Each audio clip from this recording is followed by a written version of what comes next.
Baik, berikutnya kita akan melanjutkan dari yang video sebelumnya. Berikutnya adalah tentang variabel. Kita dapat menyimpan nilai sementara dalam suatu variabel. Dapat mendeklarasikan variabel menggunakan kata kunci declare. Jadi ada declare statement.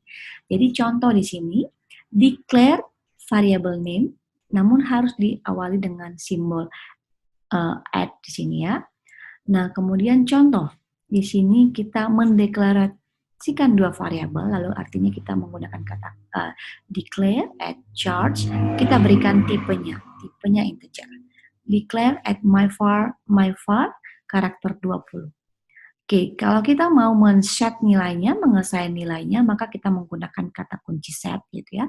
Set at my var, this is a test gitu ya. Artinya kita memberikan nilai terhadap variable at my var ini menjadi this is a test. Maka ketika kita select statement, select a variable at my var, maka yang muncul nanti adalah this is a test gitu ya. Oke, dalam SQL ada yang disebut dengan local variable dan ada global variable. Oke, kalau dia local variable itu adalah yang di-define oleh user. Jadi, user define them and must begin with at sign, satu at. Ya. Kalau global variable itu adalah dideklarasikan oleh server dan memiliki sign atau tanda at-nya itu ada dua. Oke, standard identifier. Jadi standar penamaan gitu ya, objek-objek dalam database SQL Server itu adalah karakter 128 karakter ya, mencakup letter gitu ya, karakter huruf, simbol dan juga number. Dan tidak boleh ada spasi di antara identifier tadi ya, namanya tadi. Kemudian rules yang perlu kita ingat adalah bahwa first karakter itu harus alphabetic karakter. Jadi dari A sampai Z. Tidak boleh angka. Jadi contoh, kalau kita membuat suatu table, kita itu namanya tidak mungkin bisa kita buat dengan angka. Misalnya, create table 2 itu tidak akan bisa ya, coba saja.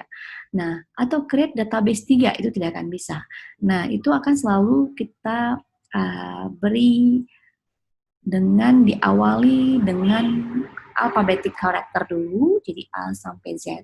Nah, kalau diikuti dengan angka boleh, diikuti dengan simbol boleh, gitu ya. Tapi the first karakternya harus selalu alfabet. Oke, kemudian identifier name bisa dimulai dengan simbol tertentu yang mempunyai yang khusus saya penggunaannya. Jadi identifier beginning dengan add itu dia adalah menambahkan lokal variabel atau parameter. Diberikan dengan atau diawali dengan pagar satu itu menunjukkan temporary table ataupun temporary procedure. Oke, kemudian kalau diberikan dua tanda pagar itu menunjukkan adalah suatu global temporary object. Oke, nah di sini contoh kita tadi sebelumnya sudah melihat seperti apa variabel. Nah, coba kita lihat contoh lokal variabel di sini. Kita gunakan declare president name karakter 16, koma party karakter 11, koma year serve integer. Nah, di sini artinya kita sedang mendeklarasikan tiga variabel. Yang pertama president name karakter 16, party karakter 11 dan year sebagai integer. Kemudian di baris berikutnya kita sedang mengeset nilai atau mengesain nilai untuk variabel president name dengan row T. Kemudian kita di berikutnya kita sedang mengesain nilai untuk variabel party dan year serve itu adalah berdasarkan nilai yang kita ambil dari database atau dari table presiden. Nah, select at party sama dengan party, at year serve sama dengan year serve from presiden, where press name sama dengan presiden name.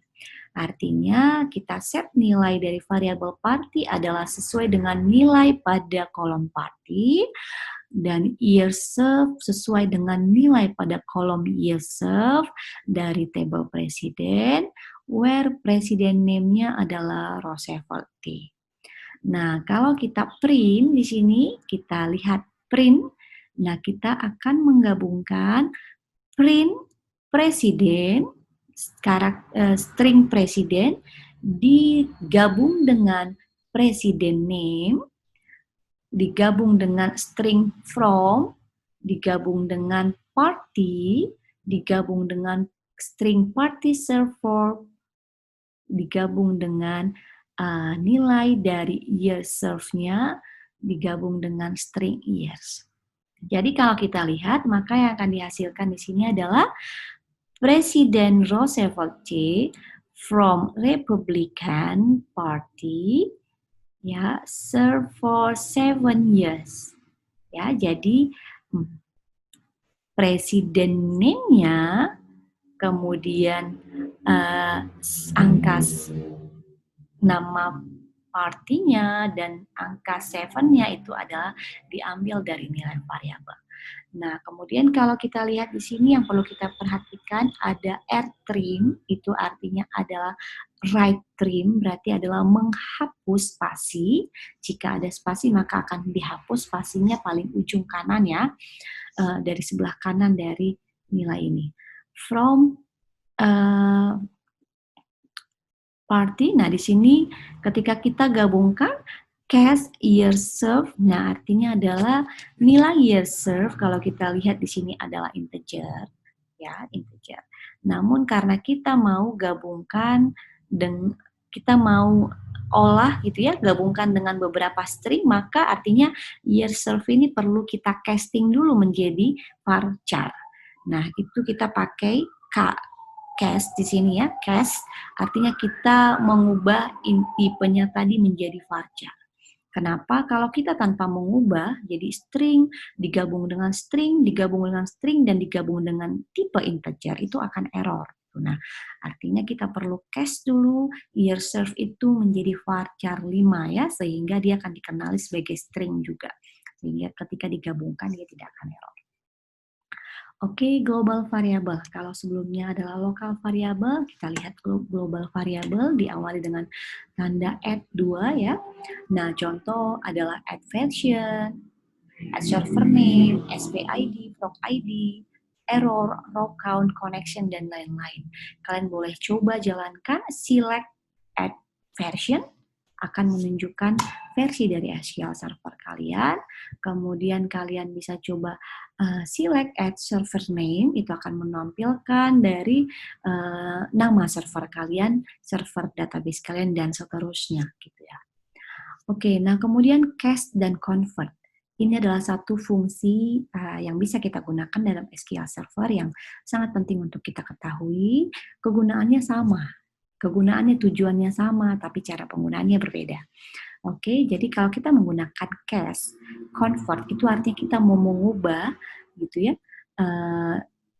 data type dari satu tipe data ke tipe yang lain. Nah, misalnya select 9,5, cast 9,5 as integer gitu ya. Kemudian cast 9,5 as desimal 6,4. Nah, itu hasilnya artinya adalah select 9,5 itu adalah aslinya seperti itu. Kalau kita cast berarti kita mau mengubah 9,5 tadi menjadi tipe integer. Kemudian kalau yang berikutnya kita mau mengubah 9,5 menjadi desimal 6,4, maka hasilnya juga akan berbeda. Kalian nanti bisa coba langsung ya. Oke, convert data type sama juga seperti itu. Jadi kita select 9,5 atau convert integer 9,5. Nah, di sini bedanya tipe datanya itu akan kita buat di awal. Kalau yang di cast dia adalah as integer atau as data type yang baru. Kalau di sini dia data type barunya dibuat di awal. Silakan nanti kalian langsung mencoba untuk membedakan bagaimana penggunaan case dan juga convert ya. Hasilnya akan sama, hanya sintaks saja yang berbeda. Case di sini kita lihat statement yang pertama menampilkan angka 9,5 original, kemudian kedua dia menampilkan 9,5 di-convert menjadi integer yaitu menjadi angka 9, dan yang ketiga menampilkan hasilnya di-convert menjadi desimal 6 desimal dengan 4 desimal di belakang koma yaitu menjadi 9,5000. Hasil yang sama juga akan terlihat ketika kita akan menjalankan dengan convert. Statement pertama menampilkan 9,5 original nilainya, kemudian yang kedua menampilkan 9,5 di-convert menjadi integer yaitu sehingga menjadi hasilnya 9. Yang ketiga di-convert menjadi desimal, 6 desimal dengan angka di belakang koma adalah 4 di belakang koma sehingga tampil 9,5000.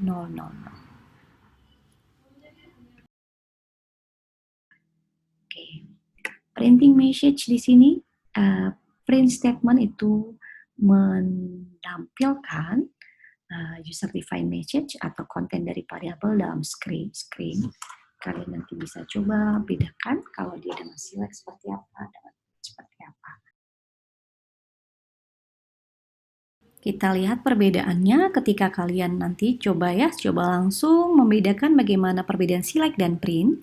Select melihat menunjukkan hasilnya dalam grid seperti ini ya, kemudian kalau print dia langsung menampilkan teksnya. Gitu ya. Comment di sini adalah bagian yang tidak akan dieksekusi ya dalam suatu batch, namun itu bisa kita buat sebagai description code saja gitu ya. Nah, ini kalau dia komen garis 2 diikuti komen itu untuk komen satu baris. Lalu kita buat garis miring, bintang diikuti komen, ini adalah untuk multi-line ya. Oke, ini contoh adalah block of comment atau multi-line comment. Silakan kita awali dengan buka garis miring bintang, kemudian bintang garis miring. Oke, jadi bagian ini adalah komen yang tidak akan dijalankan. Dynamically constructing statement. Jadi bagaimana kita membuat satu statement itu secara dinamis. Nah, di sini kita akan menggunakan execute ya dengan menggabungkannya dengan statement yang akan kita coba jalankan gitu ya. Nah, di sini kita must assign value of variable pada saat execution time. Jadi nilai suatu variabel itu akan dijalankan atau akan diisi ketika eksekusi dilakukan gitu ya. Oke, nah ini contoh yang akan kita lihat gitu ya. Declare DB name varchar 30, table name varchar 30. Nah, di sini kita set nilai untuk variabelnya. DB name menjadi presdb, set table name diisi dengan presiden. Nah, lalu kata kunci execute. Nah, di sini kita buka kurung, kita gabungkan dengan statement yang sedang kita construct tadi. Use gitu ya, lalu kata use diikuti dengan nanti adalah nilai dari table variabel dari DB name yaitu presdb kalau di sini ya, dilihat hasilnya. Diikuti lalu dengan statement select bintang from nilai dari table name. Baik, kalian bisa langsung mencoba ya dengan SQL Server masing-masing. Ini sebagai contoh ya. Jadi kita declare DB name dan table name. Lalu kita set DB name-nya mini library. Lalu table name-nya adalah table buku gitu. Lalu kita execute statement yang kita construct tadi secara dinamis ya. Jadi execute, dia akan use DB name artinya use mini library. Oke, select from table buku, berarti dia akan menampilkan apa yang ada di table buku tersebut. Nah, gitu. Kita coba nanti mengganti dengan misalnya DB name-nya itu kita assign nilainya not with. Lalu kita kasih misalnya table name-nya adalah customer contohnya ya, customers ya, bukan customers. Kita jalankan, nah dia akan menampilkan semua yang ada di table customers. Demikian untuk video kedua, silakan kalian mencoba beberapa sintaks yang tadi sudah disampaikan ya. Jadi silakan dicoba langsung di SQL Server masing-masing.